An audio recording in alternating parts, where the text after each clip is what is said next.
Hello दोस्तों, एक बार फिर से स्वागत है आपका आरंभ स्टडी पॉइंट में। आज हम पढ़ेंगे एनसीईआरटी और SCERT science class 8 chapter number 11 होगा आपका। और इसमें जो है बल तथा दाब का एमसीक्यू हम पढ़ने वाले हैं। बहुत ही इंपॉर्टेंट आपको ये चैप्टर है, यहाँ से लगभग क्वेश्चन जो है आपसे पूछे जाते हैं। तो चलिए देखते हैं कि क्या-क्या क्वेश्चन है। इससे पहले जो है हम कल की तरह ही आज भी आपके समक्ष कुछ जो है एक नंबर जो एक लाइनर क्वेश्चन होता है उसका आंसर करेंगे, उसके बाद हम ये कर लेंगे, ठीक है? तो चलिए पहले उसको कर लेते हैं। देखिएगा यहाँ पर जो है बल तथा दाब के जो प्रश्न हैं, यहाँ पर पहला क्वेश्चन कि बल किसे कहते हैं? बल होता है किसी वस्तु पर लगने वाला धक्का या अभिकर्षण या खिंचाव या अपकर्षण। देखिए यहाँ पर धक्का को क्या बोलते हैं? अभिकर्षण बोलते हैं, और खिंचाव को क्या बोलते हैं? अपकर्षण बोलते हैं, को बल कहते हैं, ठीक है? और पेशीय बल की परिभाषाएँ क्या हैं? तो हमारी मांसपेशियों के क्रिया स्वरूप लगने वाले बल को क्या कहते हैं? पेशीय बल कहा जाता है। बल कितने प्रकार का होता है? तो बल 2 प्रकार का होता है, एक संपर्क बल और एक होता है असंपर्क बल। ये सारे क्वेश्चन में आपको मिलेंगे, ठीक है? और संपर्क बल क्या है? तो और यह जो है कितने प्रकार के होते हैं? तो ये जो है पेशीय बल तथा पेशीय बल तभी लगाया जा सकता है जब जो है पेशीय किसी वस्तु के संपर्क में हो, तो इसलिए इसको क्या कहते हैं? संपर्क बल भी कहते हैं। पेशीय कब? तो पेशीय बल तभी लगाया जा सकता है जब पेशीय किसी वस्तु के संपर्क में होता है, तो इसे संपर्क बल भी कहा जाता है। और यह जो है 2 प्रकार का होता है, पहला होता है पेशीय बल, दूसरा होता है घर्षण बल।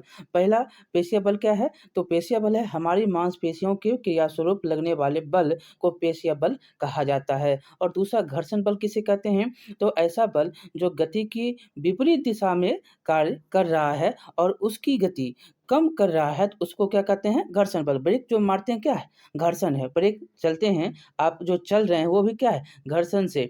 जो चप्पल देखते हैं, ऐसे चप्पल का सोल जो होता है वो क्यों आपको पतला होते चला जाता है? तो क्योंकि घर्षण उसमें होता है। यहाँ पर देखेंगे अगला प्रश्न में कि घर्षण जो है, घर्षण बल को संपर्क बल क्यों कहा जाता है? क्योंकि वो संपर्क होता है। देखिए, घर्षण बल को संपर्क बल इसलिए कहते हैं क्योंकि यह 2 सतहों के बीच संपर्क के कारण उत्पन्न होता है, ठीक है? इसी के कारण इसे संपर्क बल भी कहा जाता है। अगला देखेंगे प्रश्न में कि असंपर्क बल किसे कहते हैं और ये कितने प्रकार के? तो ये देखेंगे तो वह बल जो किसी वस्तु के संपर्क में आए बिना ही वस्तु पर जो है वस्तु बल का अनुभव करे, ना संपर्क में आएगा और अनुभव करेगा बल का, तो क्या होगा? असंपर्क बल कहलाएगा। यह भी 2 प्रकार का होता है, एक होता है स्थिर वैद्युत बल, जिसको चुंबकीय बल भी कहते हैं। किसको कहते हैं चुंबकीय बल? तो स्थिर वैद्युत बल को चुंबकीय बल के नाम से भी जाना जाता है। और यहाँ पर देखेंगे इसका जो है क्या क्यों कहलाता है स्थिर वैद्युत बल क्यों कहलाता है? तो कैसे कहलाता है ये भी देखें। तो देखिए, एक आवेशित वस्तु द्वारा किसी दूसरी आवेशित अथवा अनावेशित वस्तु दोनों को लेंगे, तो एक आवेशित वस्तु है तथा कोई और दूसरा अनावेशित वस्तु है, ठीक है? तो लगाया गया बल यही क्या कहलाता है? स्थिर वैद्युत बल कहलाता है। ऐसे इसको समझेंगे कि एक आवेशित वस्तु द्वारा किसी दूसरी आवेशित वस्तु अथवा अनावेशित वस्तु पर लगाया गया बल स्थिर वैद्युत बल कहलाता है। ये आपको याद रखने हैं। देखिएगा कि स्थिर वैद्युत बल या चुंबकीय बल भी इसको कहते हैं। एक आवेशित वस्तु द्वारा किसी दूसरी आवेशित अथवा अनावेशित वस्तु पर लगाया गया बल स्थिर वैद्युत बल कहलाता है। दूसरा है गुरुत्व बल। तो प्रत्येक वस्तुएं एक दूसरे को आकर्षित करती हैं और अपनी ओर खींचती हैं। क्या करता है? उसको अपनी ओर खींचता है, और इस प्रकार वस्तुओं पर लगने वाला बल को गुरुत्व बल या क्या कहते हैं? गुरुत्व कहते हैं। अगला देखेंगे यहाँ पर जो है टॉपिक है कि दाब किसे कहते हैं? तो किसी पृष्ठ के प्रति एकांक क्षेत्रफल पर लगने वाला बल को दाब कहा जाता है।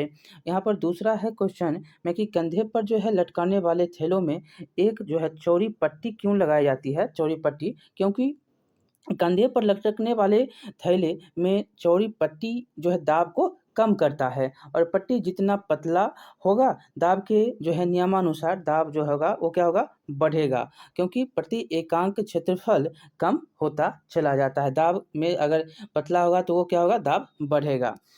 अब यहाँ पर जो है अगला टॉपिक में देखेंगे तो क्वेश्चन है कि कील का किनारा नुकीला क्यों होता है? क्यों होता है? कील का किनारा नुकीला इसलिए होता है क्योंकि प्रति एकांक क्षेत्रफल जितना कम होगा, दाब बढ़ता रहता है। दाब दाब क्या होगा? बढ़ेगा। अगर पतला नहीं रहेगा, क्या होगा? दाब बढ़ेगा? नहीं बढ़ेगा। तो जिससे ये आसानी से धँसता चला जाता है। वायुमंडल किसे कहते हैं? तो वायु के अनावरण को वायुमंडल कहा जाता है। और वायुमंडलीय दाब किसे कहते हैं? तो वायुमंडलीय दाब पृथ्वी के तल से कोई जो है पृथ्वी के तल से कई किलोमीटर ऊपर तक फैली हुई है और इस वायु द्वारा वायु द्वारा लगाए गए दाब को वायुमंडलीय दाब कहते हैं। जो वायु द्वारा लगता बल है उसको वायुमंडलीय दाब कहते हैं। देखते होंगे कि कुल्ली जो है माथे पर क्या लगता है?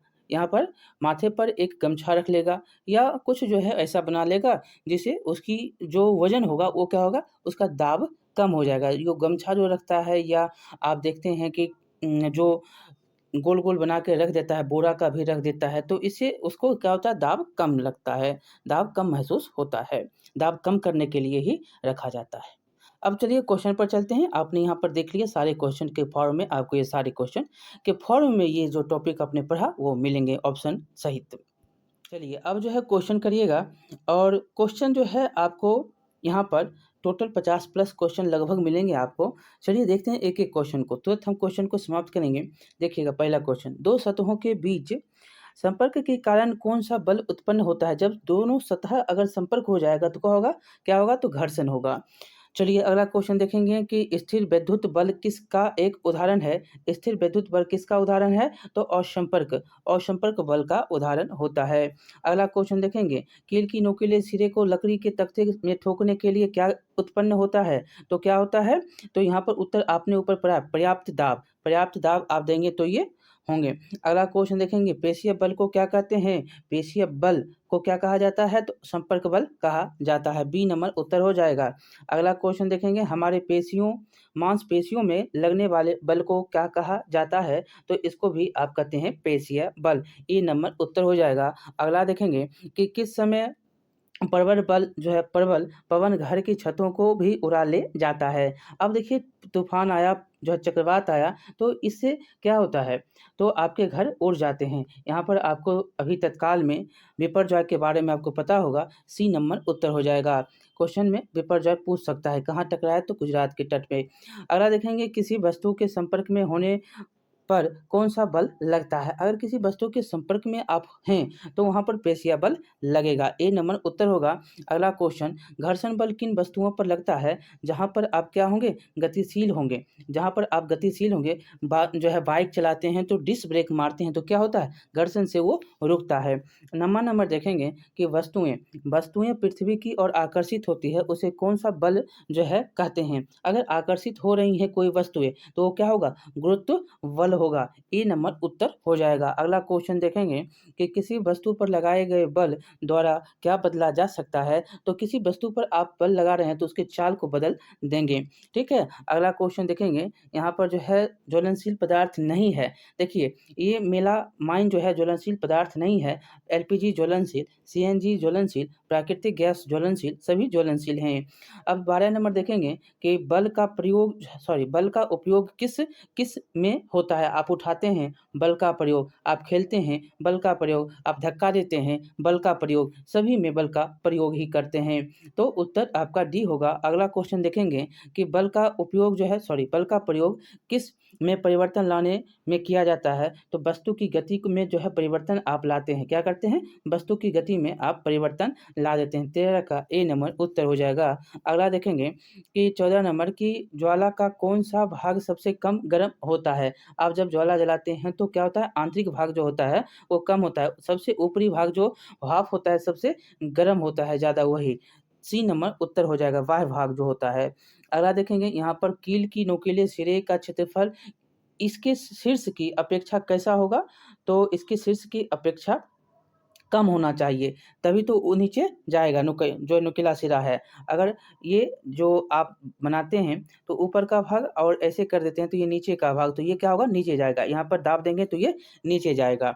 अगला देखेंगे, यहाँ पर जो है क्वेश्चन नंबर 16 है कि किस बल के कारण नदियों में पानी नीचे की ओर बहता है? तो उत्तर क्या हो जाएगा? गुरुत्व बल के कारण, डी नंबर उत्तर। अगला क्वेश्चन कि न्यूनतम ताप जिस पर कोई पदार्थ जलने लगता है डैश कहलाता है?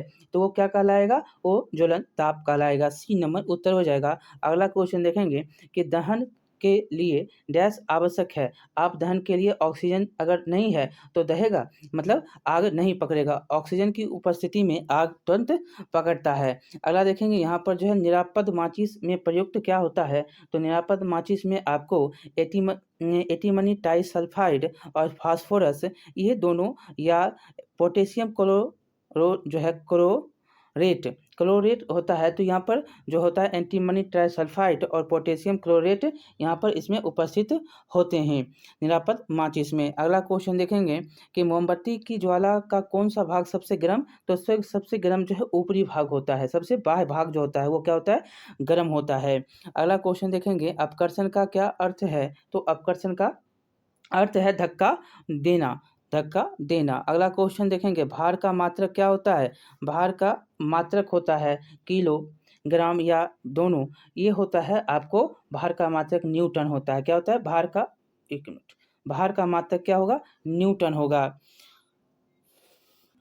अगला क्वेश्चन देखेंगे, अगला क्वेश्चन है कि अन्योन क्रिया के कारण उनके बीच में क्या लगता है? तो क्या लगता है? बल लगता है, ए नंबर उत्तर होगा। अगला देखेंगे कि अभिकर्षण का क्या अर्थ है? अभी हमने सारे के सारे पॉइंट आपको पढ़ा के तुरंत अभी आए हैं, तो खींचना होता है। क्या होता है? खींचना, अभिकर्षण, अभिकर्षण। अगला क्वेश्चन देखेंगे यहाँ पर कि बल के कौन कौन से रूप हैं? क्या होते हैं? अभिकर्षण और अपकर्षण, बी जो है सी नंबर यहाँ पर उत्तर हो जाएंगे। अगला क्वेश्चन, बल को कितने रूपों में व्यक्त किया जाता है? तो अभी तो आपने पढ़ा ना, बल को कितने? दो रूपों में व्यक्त किया जाता है। अगला क्वेश्चन देखेंगे किसका जो है परिमाण व दिशा दोनों होते हैं, जिसमें जो है आपको याद होगा कि परिमाण और दिशा दोनों हो, वो क्या होगा? तो वो होगा आपका बल। बल जो होगा परिमाण और दिशा इसमें दोनों होते हैं, सी नंबर उत्तर हो जाएंगे। अगला देखेंगे यहाँ पर जो है क्वेश्चन नंबर 28 कि पृथ्वी प्रत्येक वस्तु को अपनी ओर आकर्षित करती है, इस आकर्षण बल को क्या कहते हैं? गुरुत्व बल कहा जाता है, सी नंबर उत्तर 28 का हो जाएगा। अगला क्वेश्चन देखेंगे कि 29 नंबर कि शुष्क मौसम में बालों में कंघी करने पर वह बिखर जाता है, इसके लिए उत्तरदायी कौन सा बल है? तो इसके लिए उत्तरदायी बल आपका है कौन? तो गुरुत्व बल है। गुरुत्व बल के कारण ऐसा होता है, खींचता है। अगला क्वेश्चन देखेंगे कि दरवाजे को धक्का देने पर कैसा बल लगता है? तो आप दरवाजे पर धक्का दे रहे हैं तो वो बल कौन सा होगा? तो ये होगा आकर्षण बल, अपकर्षण बल। अपकर्षण बल होगा, अपकर्षण बल। अगला क्वेश्चन देखेंगे कि किसी वस्तु पर बल लगने से उसकी केवल वस्तु की गति तेज होती है, वस्तु की जो है गति क्या होगा? तेज होगा। अगला क्वेश्चन देखेंगे कि 32 नंबर है कि चुंबक द्वारा लगाया गया बल जो है किसी लोहे के चुंबक पर लगाया गया बल का क्या कहलाता है? तो ये कहलाता है चुंबकीय बल कहलाता है, डी नंबर उत्तर हो जाएगा। अगला क्वेश्चन देखेंगे कि एक आवेशित वस्तु द्वारा किसी दूसरी आवेशित वस्तु पर लगाया गया बल क्या कहलाता है? तो ये आपको स्थिर वैद्युत बल कहा जाता है। अगला देखेंगे क्वेश्चन, वायु द्वारा लगाए गए दाब को क्या कहते हैं? तो वायु द्वारा लगाए गए दाब को आप क्या कहते हैं? वायुमंडलीय दाब के नाम से जानते हैं, बी नंबर उत्तर होगा। अगला देखेंगे कि निम्नलिखित बलों में कौन सा संपर्क जो है कित बल है जो संपर्क में होता है, वो कौन सा बल है? तो वो है घर्षण बल, घर्षण बल, डी नंबर उत्तर हो जाएगा। अगला क्वेश्चन देखेंगे कि हमारे चारों ओर के वायु के आवरण को क्या कहा जाता है? तो वायुमंडल कहा जाता है, ए नंबर उत्तर इसका हो जाएगा। अगला क्वेश्चन देखेंगे कि उस राशि का नाम बताइए जिसका नाम न्यूटन है, तो कौन है? तो वो आपका है बल ही, बी नंबर उत्तर हो जाएगा। अगला क्वेश्चन देखेंगे कि प्रति एकांक जो है क्षेत्रफल पर लगने वाले बल को क्या कहा जाता है? तो उसको आप दाब कहते हैं, सी नंबर उत्तर होगा। अगला क्वेश्चन देखेंगे कि कौन जो है बर्तनों की दीवारों पर दाब लगाते हैं? कौन बर्तन की दीवार पर लगाएगा? तो दर्प होगा, गैस होगा, दोनों होगा, सी नंबर उत्तर होगा। अगला क्वेश्चन देखेंगे कि एक फुलाए गए गुब्बारे को संश्लिष्ट कपड़े के टुकड़े से रगड़कर दीवारों पर दबाया गया जो दीवार से चिपक गया। दीवार और गुब्बारों के बीच के अभिकर्षण किसकी जो है कौन बल कारण है? इसका जो है आकर्षण का बल क्या है? तो ये उत्तर आपको देना है। तो इसका बल है स्थिर विद्युत बल के कारण ये होता है, स्थिर विद्युत बल के कारण। अगला क्वेश्चन देखेंगे कि किसी लकड़ी के तख्ते में कील को इसके शीर्ष से ठोकें, आप कील नहीं ठोक पाते, इसका क्या कारण होता है? तो इसका बस एक ही कारण होता है कि इसमें जो है कम दाब पड़ता है, दाब ज़्यादा होगा तभी तो जाएगा। आप यहाँ से इसको नीचे से ऊपर ठोकिएगा तो क्या होगा? दाब नहीं होगा। अगला क्वेश्चन देखेंगे यहाँ पर 42 नंबर कि द्रवों द्वारा लगाया गया दाब गहराई बढ़ने से क्या होता है? तो द्रवों द्वारा लगाया गया दाब गहराई बढ़ने से इसका दाब बढ़ता है। सी नंबर इसका उत्तर हो जाएगा। अगला क्वेश्चन देखेंगे कि कुएँ से पानी खींचना कैसा बल है? आप कुएँ से पानी खींच रहे हैं तो क्या हो रहा है? अभिकर्षण हो रहा है, अभिकर्षण हो रहा है। अगला देखेंगे यहाँ पर क्वेश्चन नंबर 44 कि बल का मात्रक क्या है? तो ये तो आप तो गलत कर ही नहीं सकते हैं कभी, तो न्यूटन होता है। अगला क्वेश्चन देखेंगे बी नंबर हो जाएगा। यहाँ पर देखिएगा 45 नंबर क्वेश्चन कि दाब का मात्रक क्या है? तो पास्कल है, न्यूटन प्रति वर्ग मीटर है, तो दोनों के दोनों हैं। इसके उत्तर हो जाएंगे सी, पास्कल और न्यूटन प्रति वर्ग मीटर। अगला क्वेश्चन बल का क्या है? बल का जो है क्या होता है?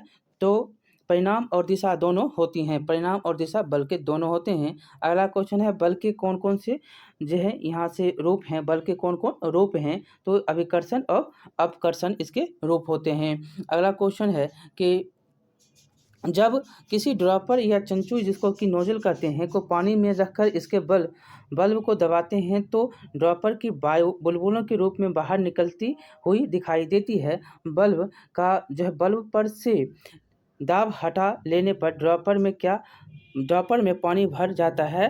तो ड्रॉपर में पानी के चढ़ने का कारण क्या होता है? ड्रॉपर में पानी जो ऊपर आया है उसका क्या कारण होता है? तो वायुमंडलीय दाब के कारण यह जो है ऊपर पहुँच जाता है। डी नंबर उत्तर हो जाएगा। अगला क्वेश्चन 49 देखेंगे कि किसी फैलाए हुए गुब्बारे या साइकिल के ट्यूब के अंदर की दीवारों का दाब कौन जो है डालता है? तो इसका उत्तर जो है हो जाएगा वायु दाबता है। अगला क्वेश्चन ए नंबर उसका उत्तर होगा। 50 नंबर है कि पेशीय बल का उपयोग जो है किस लिए करते हैं? पेशीय बल का उपयोग आप करते हैं अनेक कठिन कार्यों के लिए। अगला क्वेश्चन देखेंगे कि बल की प्रबलता किससे मापी जाती है? बल की प्रबलता आप किससे माप लेते हैं? तो माप लेते हैं आप परिमाण से। अगला क्वेश्चन देखेंगे 52 नंबर कि यदि बल बराबर हो तो पृष्ठ का जो है क्षेत्रफल कितना होगा? तो बल बराबर तो पृष्ठ का क्षेत्रफल कम होगा। सी नंबर उत्तर हो जाएगा। तो समाप्त हो गया जी, समाप्त। 52 क्वेश्चन थे, हमने बहुत जल्द समाप्त कर दिए। क्यों कर दिए? क्योंकि आपको पहले हमने थ्योरी पढ़ा दिया था, 1 नंबर से क्वेश्चन से जो है एक लाइनर क्वेश्चन था। तो चलिए आपका टोटल 52 क्वेश्चन ऊपर से जो है पहले भी हमने इसके बारे में पढ़ाया। तो चलिए मिलते हैं अगले चैप्टर में। बहुत बहुत धन्यवाद। लाइक शेयर सब्सक्राइब जरूर करिएगा। बहुत बहुत धन्यवाद।